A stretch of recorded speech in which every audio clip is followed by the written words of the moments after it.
applications for adopting these biomass crops at livestock farms.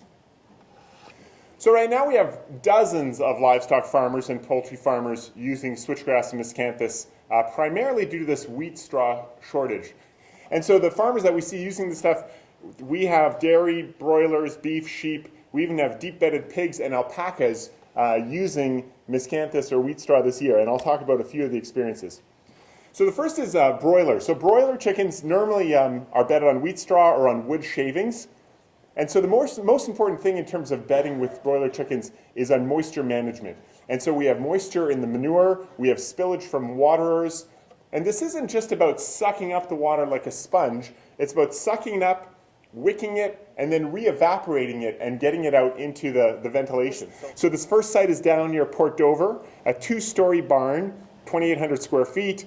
And so this farmer, working with David, the switchgrass, or the miscanthus grower, he put wheat straw on the upper floor of the barn, and on the lower floor he put miscanthus. And so we are getting a one full floor versus the other comparison. Upstairs, there's the upper floor of the barn would have just a plywood floor. So there's actually heat from the downstairs that sort of dries the flooring upstairs, and we have the wheat straw upstairs. So that's sort of the best circumstance. And downstairs is a concrete floor, and that's the floor that the miscanthus was put on, which was sort of the worst case scenario. So some observations, and a lot of this is sort of anecdotal. We saw that the miscanthus had good bedding performance, so it stood up well. It maintained its structure throughout the duration of the cycle. So as the birds produce manure, the bedding gets compacted, starts to break down or compost, and so visually you could see that the miscanthus really stood up. We saw crusting in both circumstances where the manure just got so thick and it's winter and there's, you're not moving as much air out of the barn. And so we saw crusting in both the miscanthus and the wheat straw. It was clear, though, the wheat straw became slimier. And so when we're looking at that slip injury type of stuff, the wheat straw was just slimy and slick, and the miscanthus held up its structure well.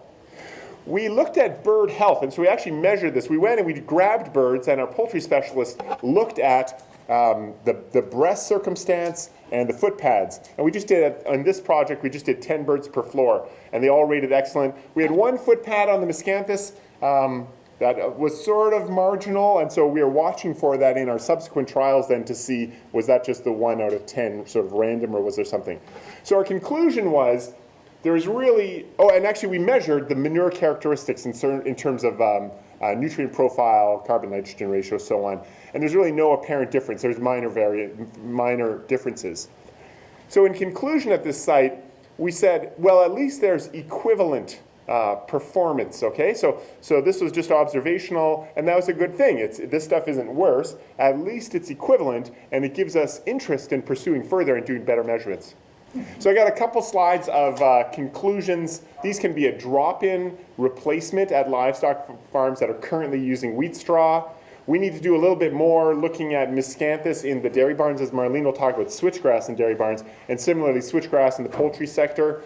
The biomass growers want long-term contracts, and so this isn't about, well, what's on the market today. If you're going to establish these crops, this is a long-term venture for the grower, and so then the buyer will have to understand that, and we'll have to figure out the handling of chopped fiber.